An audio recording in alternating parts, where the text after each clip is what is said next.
actually didn't read too many books this month, but I'm still late on the video because I've been really busy.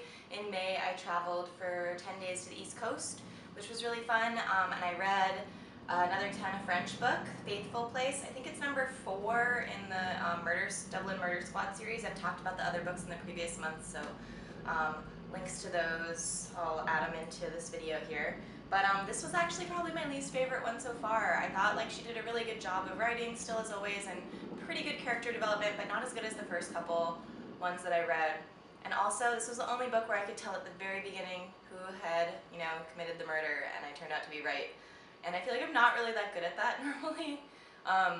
So yeah, it was kind of disappointing to have it be that predictable, even though it like all flowed still well. Like the story was good, like the story arc was good, and it just felt like not that much happened. Like in the other books, they're running around trying to solve murders, and in this one, because it happens like in the hometown of this person who's investigating the murder. Oh, this is also why, because he's not actually on the murder squad. He's an undercover, so he's technically like not on the case. So I didn't really like it as much, I think mostly for that reason. I didn't not like it, I just didn't really like it, so I gave it 3 out of 5 stars. I Feel Bad About My Neck and Other Thoughts on Being a Woman by Nora Ephron. And she wrote this, when did she write this? Let me see, 2006. It almost felt like it was written earlier than that, and I think that that's because of her age, which I don't know what her age is, but I'm just saying like she's not, she's writing as like a slightly older woman in 2006. She's not old, I don't think, but like she's kind of old. Yeah, same thing with this. Like I enjoyed reading it, but I also didn't like love it. I didn't not like it, but I didn't really like it a lot. Like I kind of liked it. She talks about like living with a purse, and she talks about like feeling bad about her neck as an older woman, and she talks about like living in her apartment and paying too much for it. And at the very end, she has one sort of like, they're all kind of like sort of standalone essays, I guess. It's a pretty short book. It was really fast. I think I read it in one day. She had one about like getting older and all her friends are dying, so maybe she is an old lady now that I think about it. But anyways, it was good. Like she's a really good writer. She wrote When Harry Met Sally. Like she's a really good writer, but I guess I just felt like it could have been tied a little bit more in with like more serious issues. But on the other hand, I did appreciate someone commiserating about like switching out your purse and what a hassle it is, and like forgetting things in your purse and just having like so much shit in your purse all the time. So people gotta write about that too. So I don't really have a criticism of this book necessarily, but I also just like didn't love it. But I would say it's worthwhile, and I'm going to pass it on to someone. So if you know someone or you are someone who wants to read it, let me know. I realized that I totally forgot to include in my April video that I also reread The Handmaid's Tale. It's kind of funny that I reread 2 books that I'd already read in April this year, because I almost never reread. I can probably list off all the books I've reread in my life. Milk and Honey, The Handmaid's Tale, Harry Potter, and The Hobbit. I think those are the only books that I've ever reread. Ever. Because there's just so many books out there that I don't want to reread, but some are just too good and you have to go back. So those are the ones that I've reread. And The Handmaid's Tale, actually, to be honest, when I first read it in college, I read it for Introduction to Women's Studies when I was an undergraduate student. And at the time I thought like, okay, it's fine. And I reread it because the show is coming out, and I wanted to like kind of remember what it was all about, because that was a couple years ago that I read it, quite a few years ago. And I loved it this time, and I was talking to my best friend actually just now on Skype, and she also happened to read it this month, just was a coincidence. But there's this end part, it's called Historical Notes at the end. It's kind of like an epilogue, almost like a postscript. It's interesting. My friend really loved it as a literary device that helped kind of like seal the book for her.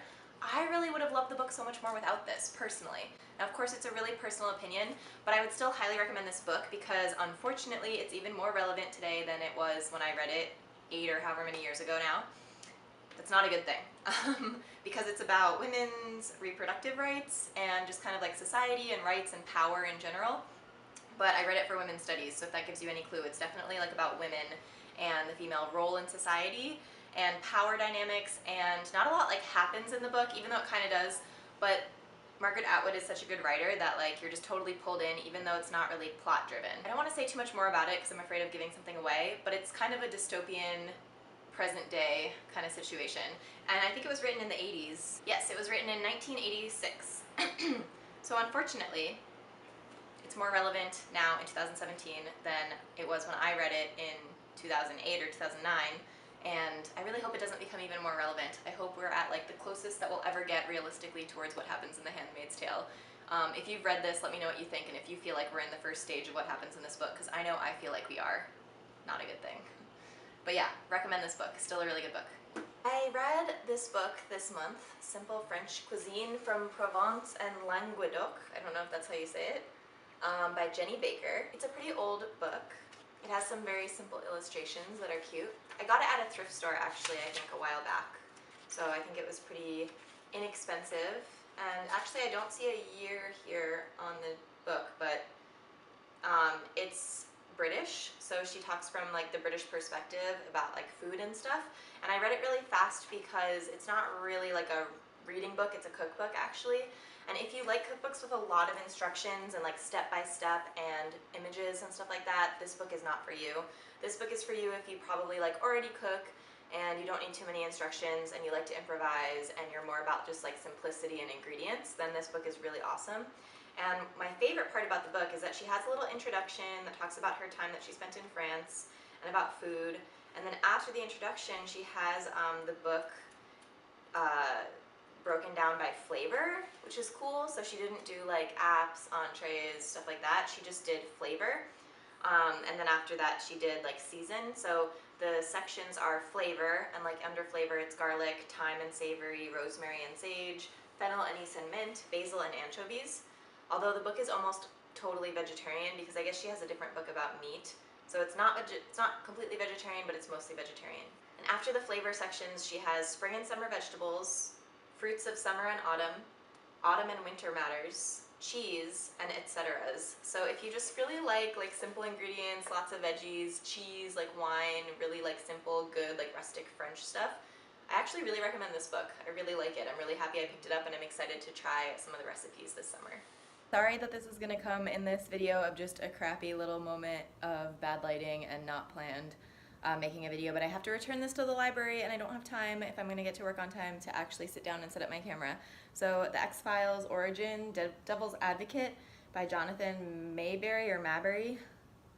I'm returning this without finishing it. I only read, I don't know, a fifth of it maybe or something, and I just am not into it. And I usually just keep reading, especially if the book's easy like this, because it's YA.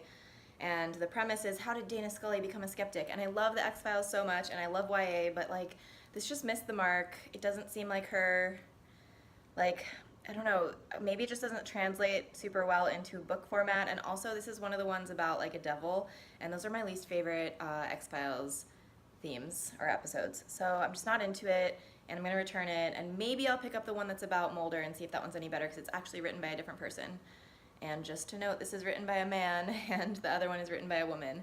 And I don't think I'm like biasing myself, but I just really didn't like this one. It just so happened to be a book by a man that I was going to make an exception for, and changed my mind. So that's it for this month, and again, I'm sorry for being late as always.